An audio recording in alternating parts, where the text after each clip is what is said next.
Hello दोस्तों, मैं सचिन अरोड़ा एक बार फिर से आप सभी लोगों का स्वागत करता हूं अरोड़ा एजुकेटर के इस ऑफिशियल प्लेटफॉर्म पे। I hope you all are doing great. आप सब बहुत बढ़िया होंगे। आज के सेशन में हम लोग बात करेंगे कंप्यूटर क्वेश्चंस के डे 4 पर। आरआरबी पीओ 2022 टारगेट करते हुए टॉप 20 क्वेश्चंस। कैसे क्वेश्चंस एग्जाम में आपको मिलेंगे, क्या आप उन क्वेश्चंस का आंसर कर पाएंगे या नहीं, इन सभी का आंसर्स आपको इन सेशन से मिल जाएगा। क्योंकि अगर आपने अच्छे तरीके से इन सेशंस को देखा है तो आपको ये जरूर एक आइडिया लग गया होगा कि पैटर्न किस लेवल का रहता है, किस तरीके के क्वेश्चंस एग्जाम में पूछे जाएंगे। चलिए आज के सेशन को देखते हैं और आउट ऑफ 20 आपने कितना स्कोर किया मुझे कमेंट बॉक्स में कमेंट करके जरूर बताइएगा। Have a look guys. साथ ही साथ हम आपको एक बेस्ट स्ट्रेटजी भी बता दें, क्योंकि कई सारे कैंडिडेट्स कहते हैं कि सर कंप्यूटर जैसे पोर्शन में full out of full score करना है, कैसे कर पाएंगे। कॉन्सेप्ट और एमसीक्यूज दोनों आपको पढ़ने होंगे, तभी आप फुल आउट ऑफ फुल यानी 40 क्वेश्चंस में से 40 क्वेश्चन को सही कर पाएंगे। और इसके लिए आप इस बैच से बिल्कुल कनेक्ट हो जाइएगा, ड्रीम बैच 2.0, जिसमें अराउंड आपको 55 प्लस आवर्स के 55 वीडियोस मिलने वाले हैं। कंप्लीट कोर्स है, इसके अलावा कुछ भी आपको करने की रिक्वायरमेंट नहीं। किसी दूसरी पीडीएफ, किसी दूसरी जगह की वीडियो, कोई दूसरी बुक पढ़ने की रिक्वायरमेंट आपको नहीं होगी, क्योंकि ये कोर्स फुल फ्लैज है और गारंटी लेता है कि आप यहां पर 40 क्वेश्चंस में से 40 क्वेश्चंस जरूर करके आएंगे एग्जाम में। ऐसे मेरा वादा है आपसे।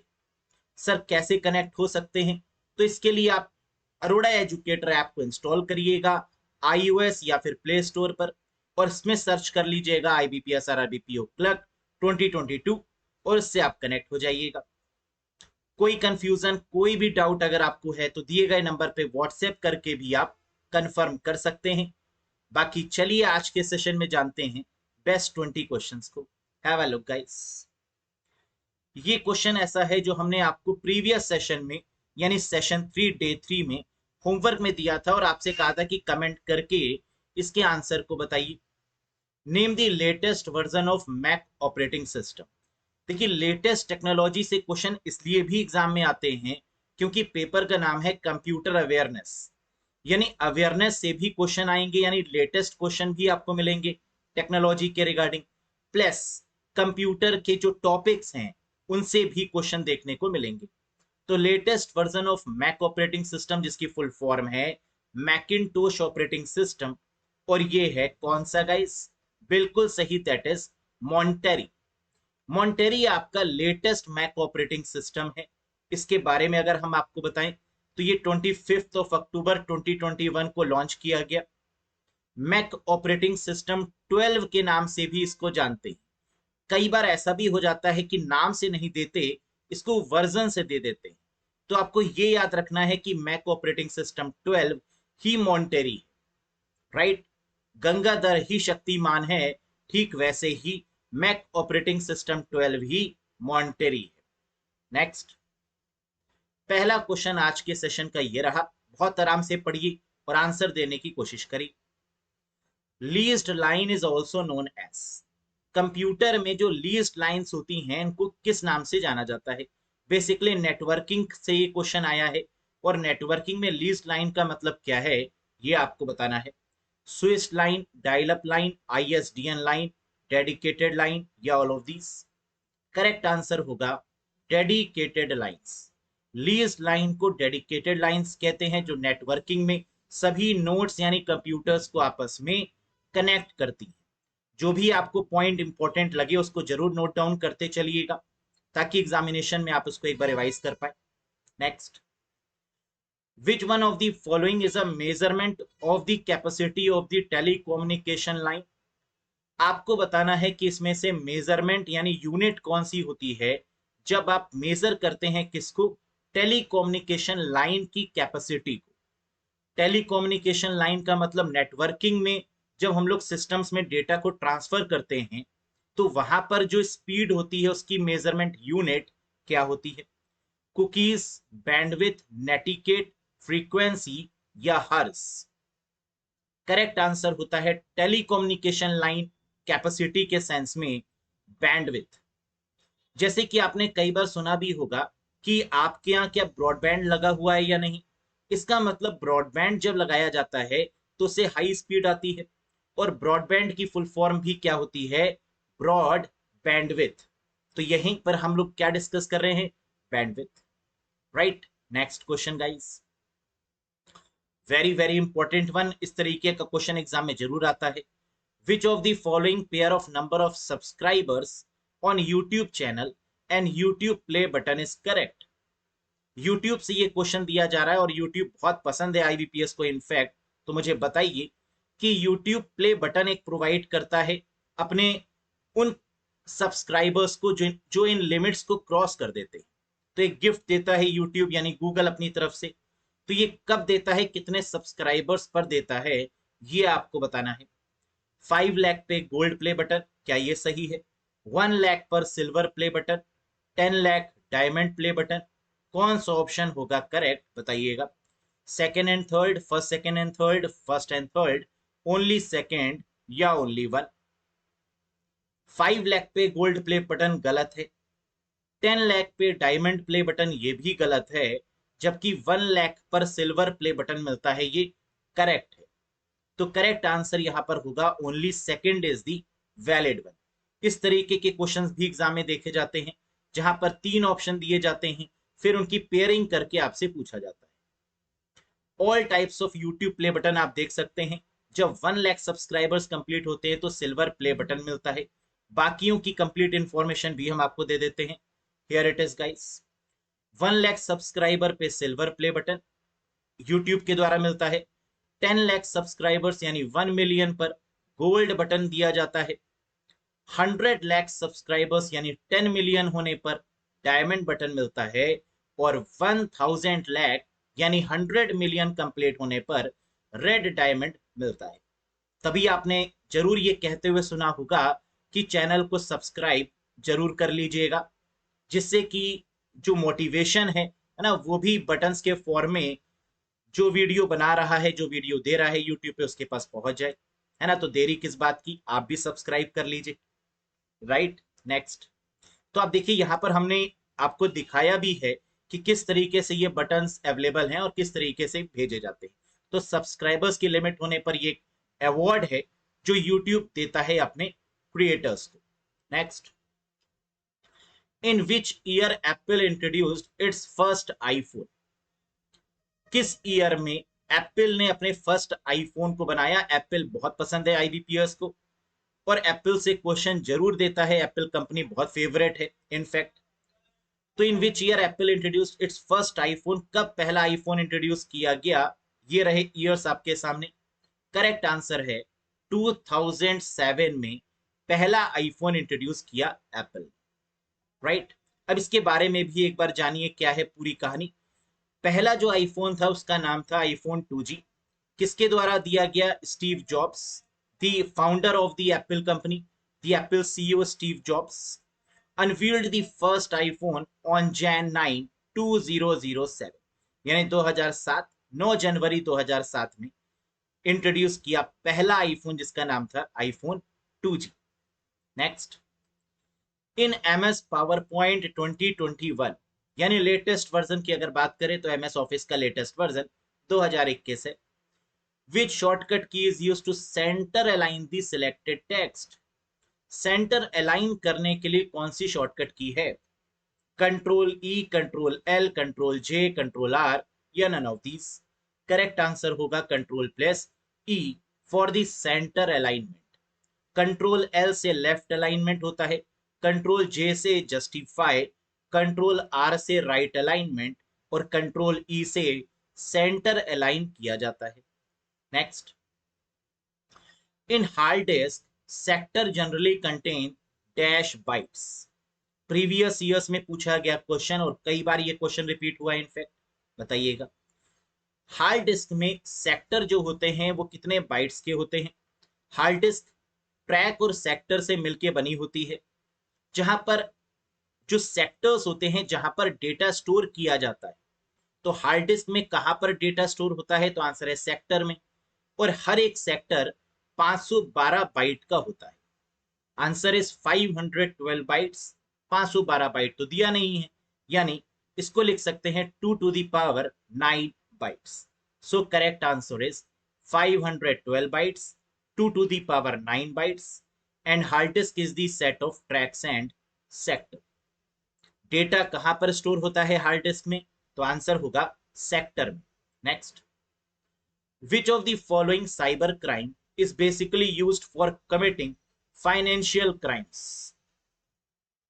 आपको बताना है कि इसमें से ऐसा कौन सा साइबर क्राइम है जिसका इस्तेमाल किया जाता है फाइनेंशियल क्राइम्स को करने के लिए। सलामी attack, web jacking, polymorphic virus, क्या होगा करेक्ट आंसर? और ये रहे ऑप्शन आपके सामने। फाइनेंशियल क्राइम्स की बात करें तो बहुत पॉपुलर क्राइम है जिसे बोला जाता है सलामी अटैक। अब ये सलामी अटैक क्या है, जरा इसके बारे में जानते हैं। आंसर होगा ओनली वन। क्या है ये? सलामी अटैक एक ऐसा अटैक है जहां पर बैंक में होने वाले हर एक ट्रांजैक्शन पर कुछ अमाउंट डिटेक्ट कर लिया जाता है, जैसे 25 पैसा, 0.25, 0.50, 50 पैसा, या हर एक ट्रांजैक्शन में 1 रुपए। इससे क्या होता है कि जब आप सोचिए कि आपने किसी को 100 रुपीज ट्रांसफर किए और उसमें से 0.025 या 0.25 रुपीज डिटेक्ट हो गए और आपको पता ही नहीं चला, है ना? कैसे पता चलेगा 25 पैसे की वैल्यू क्या है? और आप इतने ध्यान से कौन देखता है? लेकिन सोचिए कि जो इसको कर रहा है, जो हैकर है, हर एक ट्रांजैक्शन पे जो 25 पैसा काट रहा है या 50 पैसा, है ना, वो तो मिलियनेयर्स बन गया होगा। यही खासियत है इस अटैक की, दैट इज कॉल्ड सलामी अटैक। तो हमने यहाँ पर लिखा भी हुआ है, जैसे कि आप देख सकते हैं, a salami attack is when small attacks add up to one major attack that can go undetected, जिसे डिटेक्ट नहीं किया जा सकता due to the nature of this type of cyber crime, क्योंकि 25 पैसे की कीमत, है ना, कैसे डिटेक्ट किया जाए। इट ऑल्सो नोन एज सलामी स्लाइसिंग, इसे सलामी स्लाइसिंग के नाम से भी जाना जाता है। वेब जैकिंग क्या होता है इसके बारे में भी जान लेते हैं। वेब जैकिंग का मतलब होता है जैसे वेबसाइट का क्लोन बना लेना, फेक वेबसाइट या बोगस वेबसाइट को क्रिएट करना और इसके थ्रू हैकिंग करना, that is called web jacking. फिर है आपका पॉलीमॉर्फिक वायरस। पॉलीमॉर्फिक वायरस का मतलब making more than one form, एक से ज्यादा फॉर्म्स को क्रिएट करके अलग अलग फोल्डर में वायरस का छुप जाना और समय समय पर अपने फॉर्म्स को चेंज करना, that is called polymorphic virus. समझ में आ गया? Next, web directory is a category of search engine, which of the following is the example of web directory? मुझे बताइए, इनमें से वेब डायरेक्टरी आप किसको कंसीडर करेंगे सर्च इंजन के केस में? Yahoo, ऑल्टा Vista, Google, Meta search, या फिर नन ऑफ दीस? जब कभी भी एग्जाम में वेब डायरेक्टरी की बात की जाए तो यहां पर आंसर आपका बनेगा क्या? याहू। याहू को वेब डायरेक्टरी की कैटेगरी में रखा जाता है क्योंकि जब याहू बना तो इसे हम लोगों ने सबसे पहले सर्च इंजन नहीं कहा, हम लोग ने इसको वेब डायरेक्टरी का नाम दिया। तो आंसर यहां पर क्या होगा? दैट इज वेब डायरेक्टरी, जो आगे चलकर सर्च इंजन की कैटेगरी में भी रखा गया। वेब डायरेक्टरी का मतलब वेबसाइट डायरेक्टरी से है। Next, how the cordless mouse communicate? कह रहा है ये जो वायरलेस माउस होते हैं, जो कॉर्डलेस माउस होते हैं, ये कैसे कम्युनिकेट करते हैं? By transmitting the microwave, by transmitting the radio frequency, by sensing the laser, by sending the message, या फिर all of these? Correct answer है जितने भी कॉर्डलेस यानी वायरलेस चीजें होती हैं, चाहे माउस हो या कीबोर्ड, ये रेडियो फ्रीक्वेंसी पर चलते हैं। So the correct answer is by transmitting the radio frequency. Very good. Next. Dash are here thin threads of glass or plastic used as data transmission medium. कह रहे बताइए कि ऐसा कौन सा डेटा ट्रांसमिशन मीडियम है, ऐसी कौन सी केबल है जिसमें थ्रेड ऑफ ग्लास और प्लास्टिक का इस्तेमाल किया जाता है? Twisted pair, copper wire, optical fibre, coaxial cable, या all of these? Correct answer होगा ऑप्टिकल फाइबर केबल, जिसे कई बार फाइबर ऑप्टिक केबल के नाम से भी हम लोग जानते हैं। ये ऐसी केबल्स है जहां पर आप देख सकते हैं कि ग्लास और प्लास्टिक का इस्तेमाल किया जाता है और ऑप्टिक का मतलब होता है लाइट, यानी सबसे फास्टेस्ट अगर कोई केबल है तो ये ऑप्टिकल फाइबर्स हैं। जब इसे अंडर सी बिछाई जाती हैं, यानी समुद्र के नीचे जब इनको बिछाया जाता है, तब इन्हें सब मैरीन केबल्स के नाम से भी जाना जाता है। किस नाम से? Submarine cables, right. इन मैग्नेटिक डिस्क का मतलब हार्ड डिस्क और floppy disk, the time taken by the read write head to move to the specified track is known as, means hard disk और फ्लॉपी डिस्क के case में read और write करने में जो समय लगता है, जो टाइम लगता है, that is called what?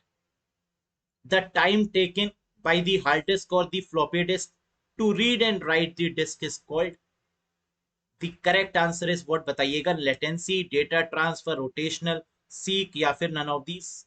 Absolutely the correct answer is seek time. Seek time का मतलब कि जब आपने कोई रिक्वेस्ट करी, आपने किसी फाइल को ओपन किया और फाइल वो कितनी देर में आपके सामने ओपन हो गई, तो ये क्या है? रीड राइट, यानी आपने कितने समय में उसको रीड किया और कितने समय में उसके ऊपर राइट किया। लेकिन ये तो बात हो गई रीड राइट की। एक होता है रिक्वेस्ट और रिस्पॉन्स। रिक्वेस्ट और रिस्पॉन्स में लगा समय कहलाता है लेटेंसी टाइम। याद रखिएगा, सीक टाइम या लेटेंसी टाइम में से क्वेश्चन आता है। रीड और राइट में लगा समय सीक टाइम है, जबकि रिक्वेस्ट और रिस्पॉन्स में लगा समय latency time. Next, CD ROM, compact disc read only memory, इस डैश एक्सेस डिवाइस। किस तरीके की डिवाइस है CD ROM? Direct, serial, sequential, linear या फिर all of these? CD, DVD, BRD यानी ब्लू रे डिस्क, ये सब आपकी ऑप्टिकल डिस्क की कैटेगरी में आती हैं और ये सभी डायरेक्ट एक्सेस डिवाइस, जिनको आप डायरेक्टली कहीं से भी एक्सेस कर सकते हैं, जिनके डेटा को आप कहीं से भी फेच कर सकते हैं, इनको बोलते हैं हम लोग डायरेक्ट एक्सेस। जैसे सपोज करिए कि आपने सीडी लगाई या डीवीडी लगाई और इसमें एक मूवी चल रही है। क्या मूवी चलते चलते आप स्किप कर सकते हैं मूवीज को, सॉन्ग को? बिल्कुल कर सकते हैं। इसका मतलब डायरेक्टली जिस चीज पर आप जो चीज आप सुनना चाहते हैं, जिसको आप देखना चाहते हैं, उस पर डायरेक्टली आप आ सकते हैं। ये होता है direct access device. Next, Google bought YouTube in which year? YouTube किसका है? तो हम लोग जानते हैं गूगल का है, लेकिन गूगल ने यूट्यूब को कब खरीदा? क्या वो ईयर आपको पता है? पता है तो बताइए, क्या होगा correct answer? Very good, and the correct answer is 2006। 2006 में गूगल ने यूट्यूब को परचेस कर लिया। कितने में? 1.65 billion dollar. 1.65 billion dollar. Next, dash is the most popular point and draw device generally used in desktop computers. कह रहा है ये कौन सी डिवाइस है जो पॉइंट और ड्रॉ दोनों करती है। पॉइंट और ड्रॉ का मतलब ये पॉइंटिंग डिवाइस भी है, जिसमें पॉइंटर का इस्तेमाल किया जाता है, और इसके थ्रू हम ड्रॉ यानी ड्राइंग भी कर सकते हैं। Generally used in desktop computers, जिसका इस्तेमाल डेस्कटॉप कंप्यूटर्स में किया जाता है। Joystick, electric pen, track ball, mouse या कीबोर्ड? बिल्कुल सही, हम लोग जानते हैं कीबोर्ड के केस में ये तो आपकी पॉइंट एंड ड्रॉ डिवाइस नहीं है। माउस आपकी पॉइंट एंड ड्रॉ डिवाइस है, जिसमें पॉइंटर भी है। जब मूव करते हैं माउस तो पॉइंटर मूव करता है, और इसके थ्रू आप ड्राइंग भी कर सकते हैं। So the correct answer is mouse. Douglas Engelbart ji ने माउस को बनाया, तो फाउंडर इसके कौन है? Douglas Engelbert. कितने बटन्स होते हैं माउस के ऊपर? 3 buttons, right click, left click और scroll. Next, what Apple application is best used for creating a presentation? अगर आपको प्रेजेंटेशन देनी है तो कौन सी एप्लीकेशन, कौन से सॉफ्टवेयर का यूज करेंगे? और ये एप्लीकेशन, ये सॉफ्टवेयर एप्पल का होना चाहिए। जैसे माइक्रोसॉफ्ट के केस में एमएस पावर पॉइंट, वैसे ही एप्पल के केस में क्या है? फटाफट से नाम बताइए। Pages, Numbers, iCloud, Keynote या none of these? Correct answer है की नोट। एप्पल का कीनोट सिमिलर है माइक्रोसॉफ्ट के MS पावर पॉइंट के। तो ये एप्पल तो बहुत फेमस है और ये क्वेश्चन भी कई बार आया है। क्वेश्चन इस तरीके से भी पूछ सकते हैं कि कीनोट जो प्रेजेंटेशन सॉफ्टवेयर है वो किस कंपनी को बिलोंग करता है। Keynote is a presentation software, name that company which it belongs. तो आंसर क्या होगा? Apple organisation. Next, in MS PowerPoint 2019 में which shortcut key is used to increase the font size of the selected text? Font के size को बढ़ाने के लिए किस शॉर्टकट की का यूज किया जाता है? And the correct answer is control shift greater than to increase the font size of the selected text. किसी भी टेक्स्ट के फॉन्ट साइज को बढ़ाने के लिए कंट्रोल शिफ्ट और ग्रेटर देन का यूज करते हैं। Next, which generation computers were manufactured using transistor? Transistors का इस्तेमाल किस कंप्यूटर जनरेशन में किया गया? फिफ्थ, थर्ड, फर्स्ट, सेकंड या नन ऑफ दीज? फर्स्ट में वैक्यूम ट्यूब्स, सेकंड में ट्रांजिस्टर्स, थर्ड में इंटीग्रेटेड सर्किट, फोर्थ में क्या माइक्रो प्रोसेसर, और फिफ्थ जनरेशन में यूज किया गया KIPS knowledge information processing system including artificial intelligence. ये है आपकी फिफ्थ जनरेशन। तो यानी ट्रांजिस्टर कब आया? Second generation. Next, which of the following is a voice controlled digital assistant provided by Microsoft Windows 10 और 11? ये प्रीवियस ईयर में पूछा गया क्वेश्चन है, जो विंडोज 10 में पूछा गया। यही क्वेश्चन इस बार विंडोज 11 में पूछा जा सकता है। बताइए, विंडोज 10 या विंडोज 11 में जिस डिजिटल असिस्टेंट या वॉइस असिस्टेंट का यूज किया जाता है, जिस AI का यूज किया जाता है, उसका नाम बताइए।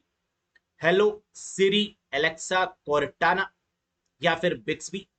And the correct answer is कॉर्टेना।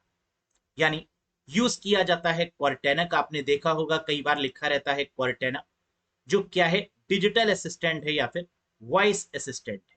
जैसे एप्पल में सिरी होता है, वैसे ही विंडोज यानी माइक्रोसॉफ्ट का कॉर्टेना होता है। Next, dash is the transmission mode, communication is unidirectional. किस ट्रांसमिशन मोड में जो कम्युनिकेशन है वो यूनिडायरेक्शन मतलब एक डायरेक्शन में होता है? तो सिर्फ एक ही डायरेक्शन में सिर्फ सेंड किया जा सकता है, वापस नहीं आ सकता। क्या है? सिंप्लेक्स मोड ऑफ कम्युनिकेशन है जो यूनिडायरेक्शनल होता है। Next, how many users can access a share folder simultaneously from Windows 10 और 11 machine? Again a very important one. कह रहा है कितने यूजर्स शेयर कर सकते हैं फोल्डर को एक साथ विंडोज 10 या विंडोज 11 मशीन में? 20, 15, 10, 25 या नन ऑफ दीज?